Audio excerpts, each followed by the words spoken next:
Good evening, and thank you, Ambassador. Again, Assistant Secretary Manisha Singh regrets that she could not attend this event. We talked about it earlier today, but she had another issue that came up.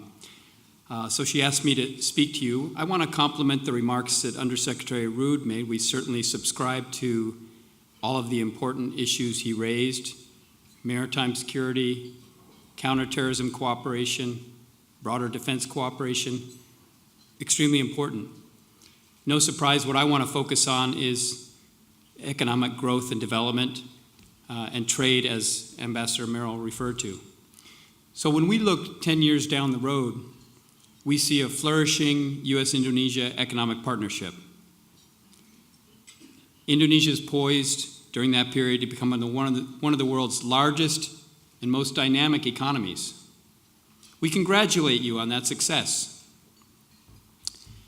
Strong growth, economic reforms, a rapidly expanding middle class, a young entrepreneurial population.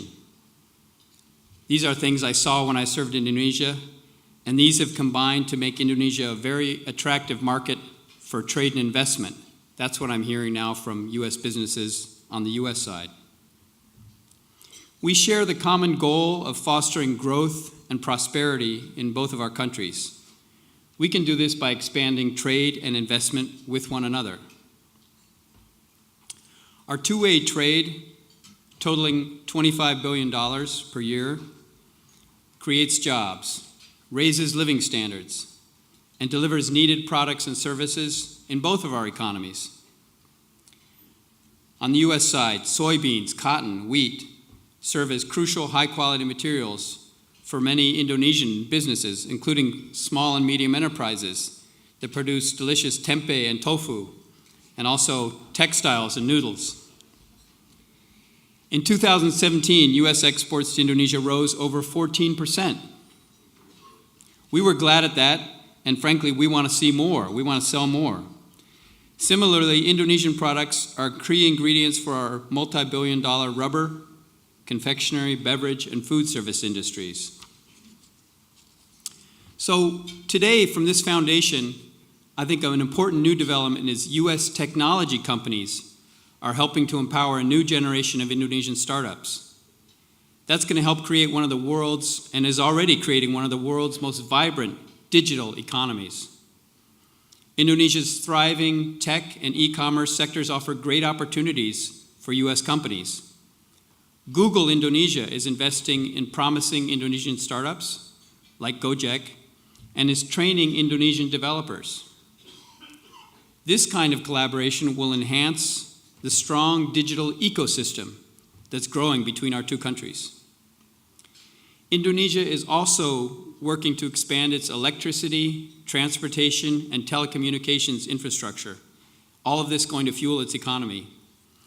U.S. companies are helping to meet Indonesia's ambitious goals in this area in a number of ways. In April 2017, I still had the privilege of serving in Indonesia.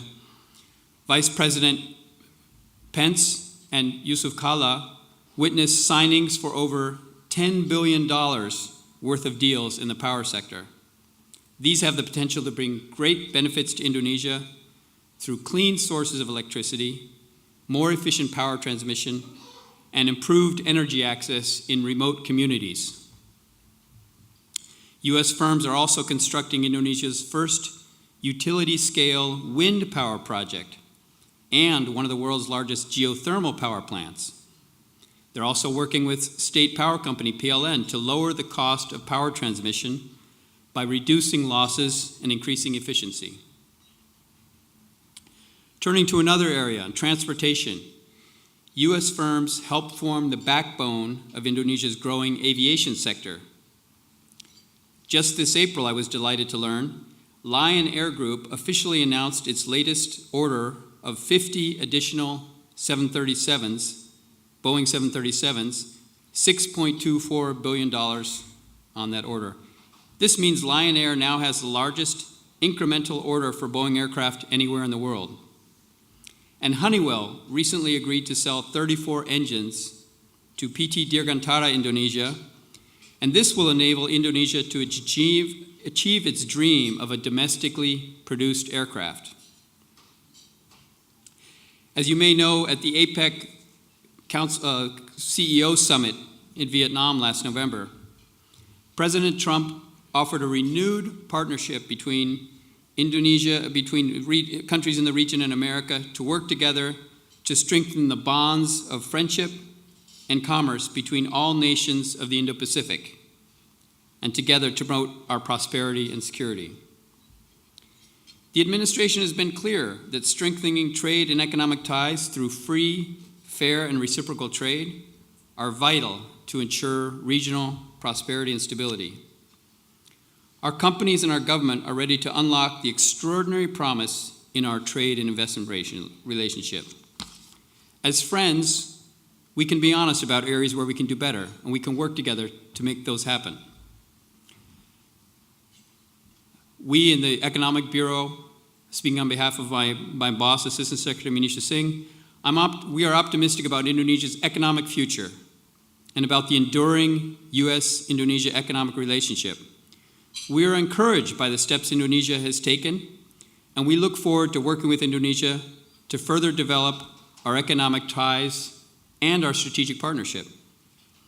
As Vice President Pence said when he visited Jakarta, through our continued partnership, the United States and Indonesia will continue to maintain a peaceful, stable, and prosperous Southeast Asia for the benefit of both of our nations and for the benefit of the world.